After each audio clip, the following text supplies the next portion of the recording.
Good morning. Good morning. Good morning. Good morning. How are you today? Well, it's going. It's going. It's winter. It's nice and chilly. It's a good thing. Yes, it's nice and cold, and I hear that there have been some serious floods again in the citrus producing area in the Western Cape. Citrusdal and Clanwilliam are having serious floods again. Citrusdal, the rivers come down, and same as last year, flooded a lot of the orchards next to the river, and the town is actually cut off again. So, Yeah, well, back in the day, global warming. no, global warming didn't just happen in the last 2 years. It's No. been coming. I remember back when I was at school 20 plus years ago, driving to Vredendal with my dad, and the Olifants River was like that back then. All those vineyards next to the Olifants River, as you come into Vredendal, always used to be covered with water in the winter. So it's not a new thing. It just hasn't been that extreme in a while. That's my point of view. You're right, and interestingly, a lot of people are planting orchards and things closer and closer to the rivers than they used to in the past. So it's one of those. That's a whole discussion we can have on its own. But but just like that can be fake news. Let's talk about some real fake news. Indeed. Okay. We actually wanted to do this yesterday already, but we were told just to hang on until all the right things have been put out by the authorities or the powers that be in South Africa. So when it was on Friday when you were with me, you showed me a screen grab of this that happened to pop up in your Google news feed or something. And I remember I said, well, this thing has always been in South Africa, from what I knew. So, and like we just discussed before we went live, is that 9,432,011 people just read what we read.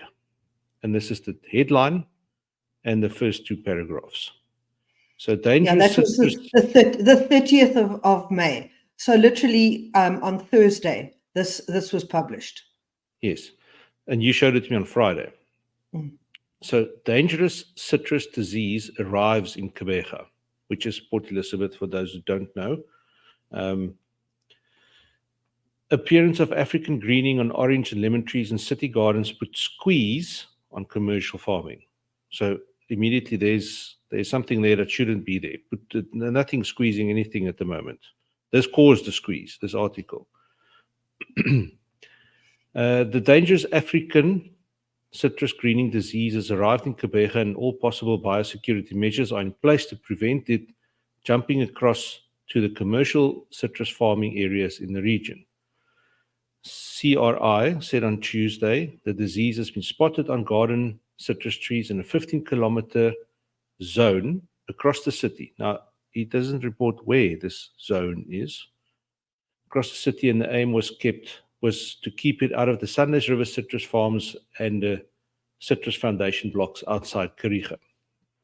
So that article went out and caused, in layman's terms, a lot of shit for a lot of people. So do you want to add to that, Louise? Yes, there is. It's about getting half the story, not getting the full story. And this is talking about African greening. And African greening has been in Africa for as long. Well, they've known about it for how long? Dewald, when did you say? Decades. They've known about African greening. We're gonna put it up on the screen in a bit, but I think it says here 1932, if I'm correct. Yeah, 1932 has been reported in South Africa since 1932. Yeah, the very dangerous disease that the South African citrus industry and the Southern African citrus industry are very, very on edge about and keeping an eye out for is called Asian citrus greening. And Asian citrus greening has not been seen in South Africa yet, as far as I know. So there's a confusion here. And by getting half the story and making a big news item out of half the story, it's created a huge lot of trouble for the South African citrus industry, to the point where it's even gone as far as Spain reporting that we told you that South Africa's got these problems and all kinds of phytosanitary problems, and we've been warning about this for a very long time. So I'll put that article up now. By getting something wrong and creating huge hype around this, it's also given opportunity to those forces that are sitting in the wings wanting to denigrate South African citrus. And it just shows the power of the media. And when things go wrong, when people don't do their homework and get the right story, then you have the kind of fallout that this has created. So I think maybe you should add the other news items, Dewald. Okay, so let's just put on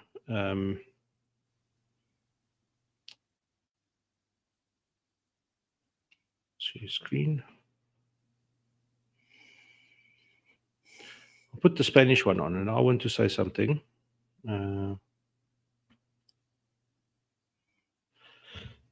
Okay, let's just go through the article quickly. Spanish citrus calls for quarantine of South African growing regions after citrus greening detection. Again, a misleading title. Half the story. This is what you're going to see on the main front page, and you can choose not to read it, or you could choose to read it. But if you choose not to read and just report on a thing, you might think that HLB has arrived in South Africa. Okay, so the Citrus Management Committee, CGC, of Spain is calling for European authorities to quarantine the entire Eastern Cape province of South Africa, which has almost 25,000 hectares of citrus and accounts for 26% of the country's citrus production. This follows after the CRI, the South African Research Citrus Center for Reference, confirmed last Tuesday that African citrus greening has been found in an area of up to 15 kilometers in the Kebega municipality in the southeast of the country. In orange and lemon groves in private gardens. Now it says groves. I don't know many people with groves or orchards in their private gardens. Yes. I get more upset the more every time I read this article. However, the CGC and South Africa citrus industry views on what constitutes HLB differ. Well, HLB is HLB. Of course, it will differ. Yes. Then there's a little section about what HLB is, and it's really destroyed the citrus industry in Florida and parts of Brazil and things like that. According to a statement by Spain's CGC, however, the disease, specifically the African variant known as Candidatus, whatever, I'm going to screw it up, which has no cure, was identified much earlier. In 2022, in East London, more than 300 kilometers away. At the time, no official notification was made. It was long before then. They're almost 100 years out in that time frame. Say it's extremely dangerous pathogen. It was in 2023 when, according to CRI's new account, the bacteria was confirmed in Kebega municipality again. As the situation has worsened, and given its proximity to one of the largest production areas, Sundays River, the most importantly to the facilities of a citrus foundation block, where the buds are sanitized for later use by nurseries that supply citrus fruit trees all over the country. It is now that CRI has decided to warn its growers, which is its duty if this thing pops up there. But yeah. They've got the story by the tail. So this is they are not even the tail. There's another. It's a lion's balls, I would say. Yeah, well. Okay, so the point is, this is what's called a fake news cascade. The first story went out, and then a whole lot of people jumped onto that bandwagon and took that information and propagate and put it out further, and took the rubbish news and put it out even further. So it is a fake news cascade, and that brings us to the next article. I'll get there now. Can you remember what happened in 2021 with the new COVID variant that was identified by South Africa? We And then identified South Africa got into trouble because we happened to be clever enough to identify it. Yes. it. Yes. It's like, and it's like things are just repeating itself. But okay, and what I want to say, this article is quite long, and I'll put it in the let me put it in the comments. So this has now created such a big international stink, to put it bluntly. We are now it's actually got to the point where the CEO of the Citrus Growers Association of Southern Africa, Justin Chadwick, has had to put out a press release to try and mitigate this complete and utter fake news cascade that's happening, to say African greening is different to Asian greening. African greening has been around for a long time. We have no Asian greening here. And all that stuff that the Spanish people had to say was based on misinformation. Yes. Okay. So another thing I want to add, it's like, you know, when we were at school, there always used to be one kid in class that would run to the teacher with every little bloody thing that happened. Now, in this case, it turns out to be the bully of the school and also the snitch of the school. It's like as if, and again, this is what I'm saying, is that the whole woke European crowd all of a sudden now wants to ban our citrus.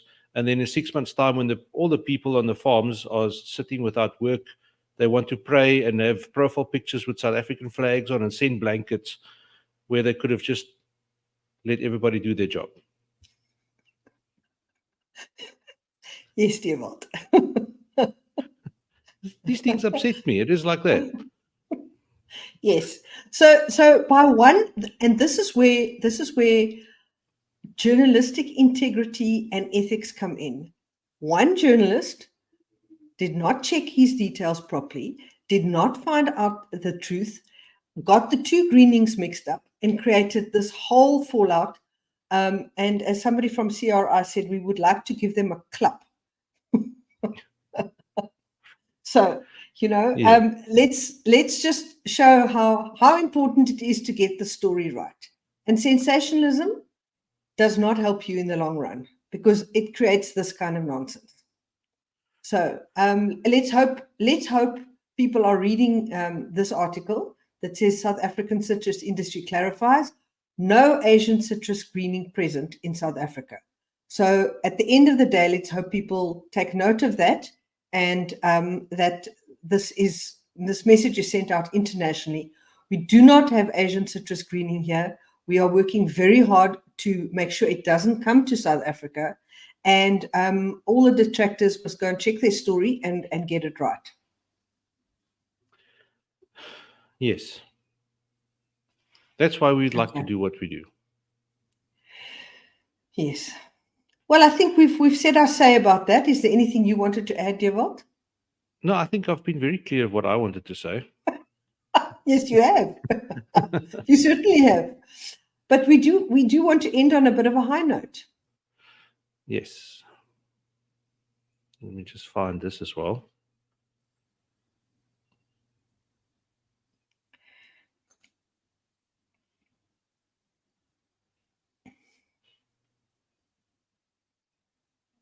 Give me a second and just find this here quickly.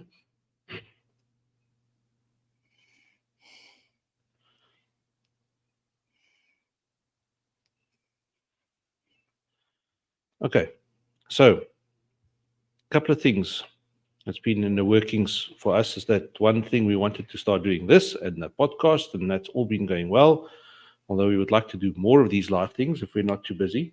But another thing that we wanted to do is start a stock photography website with images that is our images, and it's stuff that's not available on any commercial stock photography site. That's like Shutterstock, Adobe Stock, things like that. This is ours. So with agricultural specific focus. Yes. So we've started to build it. And as people say, you build it and they will come. So this is just a quick sneak peek of this. We will do a proper release of this And there you can see. So everything that we've got that is non-identifiable and that can be used by anybody. This will be completely live soon. Yeah. Anything you want to add? And this is a long-held dream of so many beautiful photographs that we have that just sit on hard drives in the dark, that we are going to put them out there for use. Southern African agricultural stock site. This is Lucentlands has been wanting to do this for a very long time, and we are nearly there. So watch this space. And just something that's going to be quite unique is that you'll be able to find things by the variety. So if we go to apples here, you will see that we have got apple orchards, then we've got Fuji apples. There's cold storage, quality testing, packing, pruning. Then we've got Gala, Golden Delicious, Big Bucks Galas, Pink Lady, Marybelle, Granny Smith. And if you go into, for instance, that folder, there they are. So now you can go through, and should you wish to buy one, you just click on it, and there you've got your options on the left-hand side. So we're super excited about this. We're not quite there for the launch, but watch the space. We saw this as a need because you're looking for photographs of macadamia nuts, and you get photographs taken in Australia or in the United States, but you don't find stuff taken in South and Southern Africa. So but not just that, it's we get photo requests on a weekly basis. All the time. And then we've got to go sift through folders and folders of stuff, where now we can send them one link and they can find what they need right there. For sure. Right. So that's it for our news. Okay. That's it for our news. Have a nice Thursday, and we'll chat soon. Rightio. Bye.